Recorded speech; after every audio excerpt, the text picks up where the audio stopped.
శ్రీరామ జయం. నైరుత్యాం శూర్పాకారం రాహవే. మీకు జాతక పరిశీలన చేసినప్పుడు అంటే date of birth, time, place ఈ 3 గనక పరిశీలన చేస్తే జాతక పరిశీలన చేసినప్పుడు చాలామంది ఇక్కడ చేస్తున్న మిస్టేక్స్ అంటే చాలామంది మంచి శాస్త్రం నాలెడ్జ్ పరిజ్ఞానం ఉన్నవాళ్ళు ఈ మిస్టేక్స్ చేయరు. ఓకేనా? చూద్దాం అసలు ఏంది అనేది. ఇది D1 చార్ట్ అంటే లగ్న కుండలి.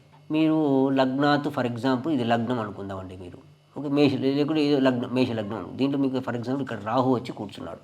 చూడండి, మంచి జాతకాలు చూసేటువంటి వారు టెక్నికల్ పాయింట్స్గా చూసేవారు, ఒక పద్ధతిగా దానిపైన ఒక మంచి అవగాహన ఉండి ప్రశాంతంగా మంచి నిర్మలమైన మనసు పెట్టుకొని చూసే వాళ్ళకి ఏంటంటే ఈ మిస్టేక్స్ చేయరు.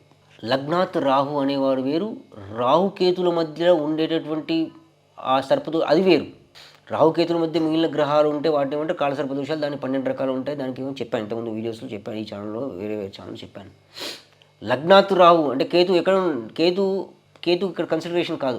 లగ్నంలో రాహు ఉంటే అది ఏ లగ్నమైనా సరే కొన్ని లగ్నాలు మాత్రం మనం నల్లిఫై అయిపోతాయి. అది మన టెక్నికల్ తర్వాత చూద్దాం. ఫస్ట్ బేసికల్గా మనకు అర్థం కావడం కోసం చెప్తున్నాను.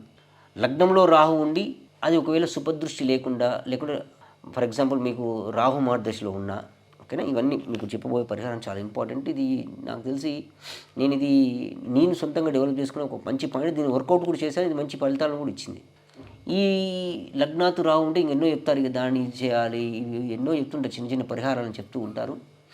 ఇప్పుడు మనం ఏ ఛానల్ చెప్పిన ఒక మంచి పరిహారం చేద్దాం అంటే నేను ప్రయోగం చేసుకున్న ఒక పరిహారం చెప్తున్నాను. నా దగ్గరికి ఎవరైనా క్లయింట్స్ వస్తే వాళ్ళకు నాకున్నటువంటి నాలెడ్జ్, నాకున్నటువంటి కొద్ది గొప్ప దాంట్లో నేను కొన్ని ఒక క్లస్టర్ మేనేజ్మెంట్ అంటే కొన్ని డైరెక్షన్స్ ఏర్పాటు చేసుకున్నటువంటిది ఇది. ఈ లగ్నాతు రాహు ఉండి అతనికి శుభదృష్టి కావాలంటే అతను అశుభ దృష్టిలో ఉన్నాడు, లేకుంటే అతను లగ్నాలు మీకు ఏమైనా రాహు ఉంటే ఏమైతే మీకు కోర్టు కేసులు ఇబ్బంది కావడం, లేనిపోయిన దాంట్లో ఇరకపోవడం, ఎన్నో. ఇక రాహు అనేవాడు విద్య, ఊహ, పొగ, అర్థమవుతుందా? అట్లా. కానీ రాహు అనే శుభ దృష్టి ఉంటే కూడా మళ్ళీ విదేశాల్లో సెటిల్ కావచ్చు, ఊహించినంత ధనం వస్తుంది, అది కూడా ఉంది. రాహు రెండు ఉన్నాడు. కాబట్టి ఆ శుభదృష్టి కావాలి అంటే అతను కనుక అశుభం ఉంటే శుభదృష్టి కావాలి, లేదంటే మాటలు ఎన్నో ఉంటాయి, పరిశీలన చేసి అర్థమవుతున్నది. ఇది ఫస్ట్ మొట్టమొదటి ఉంటే శుభదృష్టి కావాలంటే ఫస్ట్ ఏం చేయాలంటే ఫస్ట్ మీరు గురువారం రోజు మీరు ఉంటున్నటువంటి ఇంట్లో మీరు సరస్వతి సహస్ర పారాయణం అనేది చేయించండి, లేకుంటే మీరే చేయండి, ఇబ్బంది ఏం లేదు. లేదంటే ఎవరైనా సామూహికంగా చేసే వాళ్ళు ఉంటే అక్కడ చేయించండి. లేదంటే ఏదైనా ఆశ్రమాలు ఏదైనా ఉంటే అక్కడ మీరు వెళ్ళి, అయ్యా నాకు సరస్వతి సహస్ర పారాయణం నా పేరు మీద చేయించండి అని చెప్పి మీ గోత్రనామాలు అది ఎంత ఖర్చు అవుతుందో అక్కడ ఆ గురుదక్షిణ అక్కడ ఇచ్చి చేయించండి. రెండోది రాహు అష్టోత్తర శతనామం బ్రాహ్మలు మీరు 3, 7, 9, 11, 13, 17 ఇలా ఉంటాయి. ఈ విధంగా బ్రాహ్మణులను ఇన్వైట్ చేసుకోండి ఇంటికి. చేసుకొని త్రికోణం అంటే ఇక్కడొకరు ఇలా ఈ విధంగా ఆ యొక్క బ్రాహ్మణులను కూర్చోబెట్టుకొని ఆ బ్రాహ్మణులు ఏం చేయండి, రాహు అష్టోత్తర శతనామం ఈ 3 త్రికోణంలో కూర్చోవాలి. వీలైతే మధ్యలో మిమ్మల్ని కూర్చోబెట్టుకోమని చెప్పండి. ఇంకా చాలా ఉన్నాయి, నేను కొన్ని పాయింట్స్ తర్వాత చెప్తాను. ఫస్ట్ మీకు బేసిక్గా అర్థం కావాలని చెప్తున్నాను. ఇది చేయండి. తర్వాత ఇలా త్రికోణం లేకపోతే నేనేం చేశానంటే ఒక 9 మంది బ్రాహ్మణులు తెచ్చుకున్నాను. 7 మంది బ్రాహ్మణులు తెచ్చుకున్నాను. తర్వాత ఇద్దరిని రాహుకేతువులుగా నేను కన్సిడర్ చేసుకున్నాను. మొత్తం ఇక్కడ రాహు, ఇక్కడ కేతు, ఓకే అనుకుందాం. ఫర్ ఎగ్జాంపుల్ లగ్నాత్ రాహు. నేనేం చేశానంటే ఈ రాహు అనే శుభదృష్టి కావడం కోసం ఏం చేశానంటే ఈ ఉన్న బ్రాహ్మణుని ఒక సర్పాకారంలో ఊహించుకున్నాను. అంటే ఇట్లా తీసుకొని ఈ బ్రాహ్మణుని నేను సర్పాకారంలో కూర్చోబెట్టాను. 1, 2, 3, 4, 5, 6, 7, 8 ఇలా కూర్చోబెట్టాను.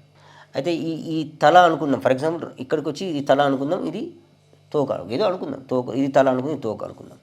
ఇది మీరు ఎండింగ్ పాయింట్ అంటే ఆ వేసుకున్న ముగ్గులో ఇది ఎండింగ్. ఇక్కడ మాత్రం కూర్చోబెట్టకూడదు, దీని లోపలే ఈ ప్లేస్లోనే కూర్చోబెట్టుకోవాలి. కూర్చోబెట్టుకొని కూడా నేనేం చేశానంటే లగ్నాతు రాహు కొన్ని ఉంటాయి.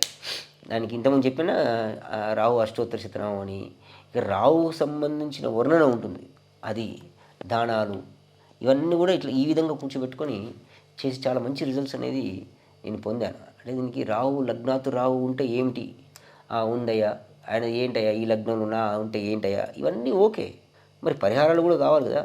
అంటే ఈ విధంగా మనం ఎత్తుకుంటూ వెళ్తే లగ్నాతు రాహు అనేవాడు ఇప్పుడు ఇక్కడ కూర్చోబెట్టుకున్న బ్రాహ్మణుడు చూడండి. ఈ బ్రాహ్మణులకి ఏంటంటే మీకు జాతకరీత్యా కలిసి వచ్చే రంగులు ఉంటాయి కొన్ని, ఆ రంగులైనా సరే, లేకుంటే 9 రకాల, ఇప్పుడు 9 మంది బ్రాహ్మణులు కూర్చోబెట్టి నవగ్రహ దుస్తులు దొరుకుతాయి. అంటే నవగ్రహ దుస్తులు అంటే 9 రకాల రంగులు ఉన్నటువంటి దుస్తులు, ఆ దుస్తులు పెట్టుకున్నా సరే ఇట్లా కొన్ని ఉన్నాయి. కొన్ని మనము దాన్ని డెవలప్ చేసుకుంటూ వెళ్ళి ఆ జాతకాన్ని బట్టి డెవలప్ చేసుకుంటూ వెళ్తే మీకు అర్థమైపోతుంది. ఈ విధంగా చేసుకుంటూ వెళ్తే లగ్నంలో రాహు నుండి మళ్ళీ చెప్తున్నాను, కాలసర్ప దోషాలు వేరు, లగ్నంలో రాహు ఉండడం వేరు, కన్ఫ్యూజ్ కావద్దు అంటున్నాను. అదే అంటున్నాను, మంచి గురువు, మంచిగా చేసినటువంటి సిద్ధాంతులు, ఈ యొక్క శాస్త్రం తెలిసినటువంటి వారు ఇబ్బంది పెట్టరు పబ్లిక్ని, మంచి చెప్తారు వాళ్ళు. సో అట్లాంటివి ఉన్నప్పుడు మీరు ఈ విధంగా చేసుకోవడం ద్వారా జన్మతః ఉన్నటువంటి రాహు ఇబ్బంది పెట్టినా, లేకుంటే రాహు మార్గదర్శనంలో ఇబ్బంది పెట్టినా, ఇట్లాంటివి చేసే క్రమంలో మీకు స్నానం ఉంటుంది, రాహు సంబంధించిన స్నానం, ఇవి కొన్ని ఉన్నాయి, కొన్ని పద్ధతులు ఉంటాయి, అవి ఆ ప్రాసెస్ ఉంటుంది. అదంతా ప్రాసెస్ అనేది మీకు చెప్తే కన్ఫ్యూజ్ అవుతారు. సో ఈ విధంగా బేసిక్గా ఇలా చేసుకుంటూ వెళ్తే మీకు ఆ యొక్క రాహు అనేవాడు శుభదృష్టి ఇచ్చి మీకు ఆ రాహు అనేవాడు ఇబ్బంది పెట్టకుండా ఉంటాడు. శ్రీరామ్ జయ.